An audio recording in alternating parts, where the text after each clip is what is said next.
सुप्रिया सुळे यांना स्थिरस्थावर करायचं असेल पुढच्या काळामध्ये, म्हणजे खासदार म्हणून म्हणा किंवा मंत्री म्हणून म्हणा, तर त्यासाठी त्या एकट्या राहणं किंवा महाविकास आघाडीबरोबर या पक्षाने लढणं महायुतीशी, यातून ते साध्य होणार नाही. त्यामुळे कुठेतरी NDA सोबत जाणं, महायुतीबरोबरच जाणं हे श्रेयस्कर आहे, हे शरद पवार ओळखून आहेत. पण अजून तशा पद्धतीचं ठोस असं काही निर्णय घेतलेला नाही आहे, तशा पद्धतीचं संकेत जे आहे ते दिलेले नाही आहे.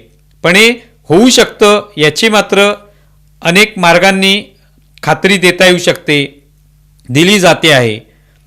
राज उद्धव यांच्या बाबतीत तशी देता येऊ शकत नाही, तशी यांच्या बाबतीत मात्र देता येऊ शकते. आता याच सगळ्या पार्श्वभूमीवर सुप्रिया सुळे यांना आपण पाहिलं की खासदार म्हणून भारताची जी वेगवेगळी प्रतिनिधी मंडळ गेली होती वेगवेगळ्या देशांमध्ये, तिथे सुप्रिया सुळे एका प्रतिनिधी मंडळाचं नेतृत्व करत होत्या. आणि तिथे कशासाठी या सगळ्या प्रतिनिधींना पाठवलं होतं, तर भारताची बाजू मांडण्यासाठी.